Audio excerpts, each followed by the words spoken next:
The party planner had just confirmed the ponies, the bounce castle, and a custom cake shaped like a unicorn when 6-year-old Emma tugged on her father's sleeve with tears streaming down her face.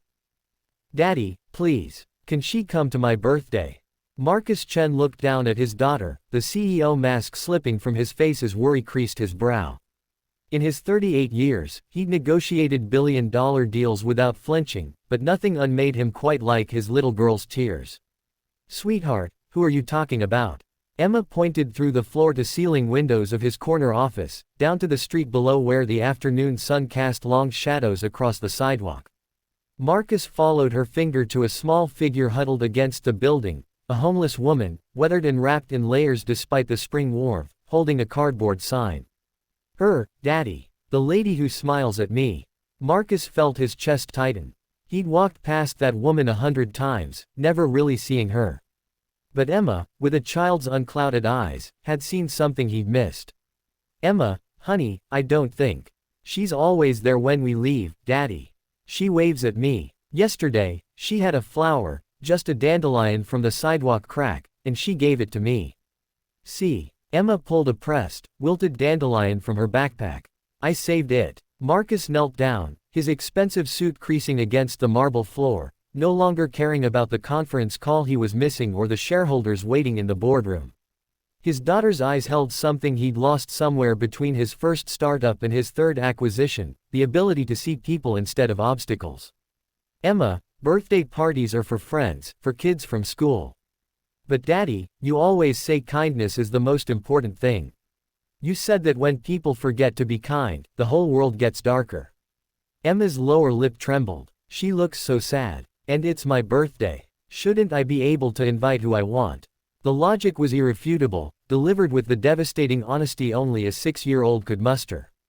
Marcus glanced at his assistant, Jennifer, who stood in the doorway with a tablet full of urgent messages. She looked away, but not before he caught the glimmer in her eyes. "Let me think about it, sweetheart." But Emma wasn't done. "Mommy used to say that sometimes angels come disguised as people who need help. She said we should always look for the angels."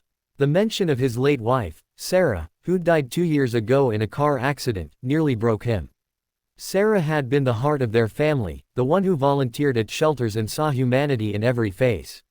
He'd buried himself in work after her death, building empires while his daughter quietly absorbed the lessons her mother had taught in her brief time on Earth.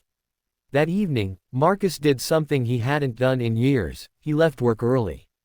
He and Emma walked down to the street together, and for the first time, he really looked at the woman against his building. She was younger than he'd assumed, maybe in her 50s, with kind eyes that crinkled when she saw Emma. Her sign read, "Hungry. Anything helps. God bless." "Hello," Marcus said, his voice catching. "I'm Marcus. This is my daughter, Emma." The woman's face lit up with genuine warmth. "Emma, my little friend. I'm Margaret." Her voice was educated, cultured, another assumption shattered. "Margaret," Emma said solemnly, "my birthday is Saturday.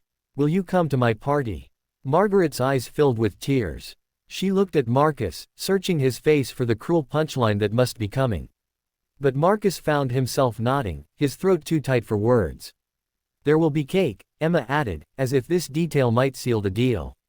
"And ponies." "Oh, sweetheart," Margaret whispered, "that's the kindest invitation I've ever received. But I don't have." She gestured at her worn clothing, her situation. Marcus finally found his voice. "Please come. Emma would be honored. We both would." Over the next few days, Marcus couldn't get Margaret out of his mind. He did what any CEO would do, he investigated. What he discovered broke something open inside him. Margaret had been a teacher for 20 years before her husband died, leaving her with medical debt she couldn't pay. She'd lost her house, her savings, everything. For 3 years, she'd been surviving on the streets, invisible to thousands of people who passed her daily. People like him. On Saturday morning, Marcus made a decision. He sent Jennifer out with instructions and a company credit card.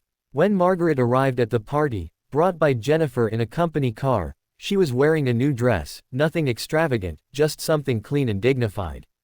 But it was the look on her face that made Marcus's eyes sting. Hope, cautious and fragile as a soap bubble. Emma screamed with delight and ran to hug her. You came. The other parents at the party shifted uncomfortably.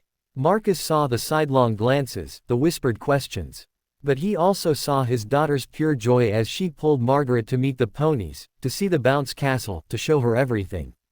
Halfway through the party, Marcus found Margaret standing alone, watching Emma play with the other children, tears streaming down her face. "Thank you," she said simply. "You have no idea. I haven't felt human in so long. People look through you when you're homeless. You become invisible, like you never mattered at all." Marcus swallowed hard. "Margaret, can I ask you something? If you could have one thing, anything, what would it be?"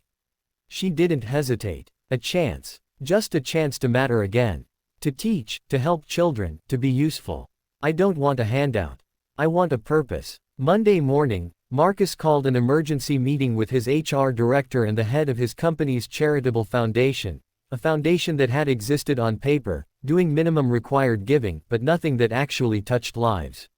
"I want to create a program," he announced.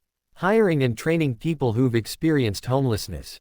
Real jobs, with dignity and support. And I want Margaret to help design it. She's a teacher, she'll teach them." His board was skeptical, but Marcus was the majority shareholder, and his mind was made up. More than that, his heart was made up, broken open by a 6-year-old's wisdom and an invisible woman's grace. The program started small, 5 people that first year, including Margaret as the coordinator.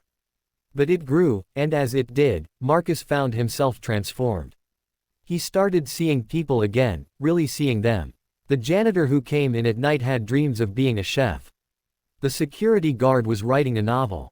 Every person had a story, had value, had been somebody's Emma once.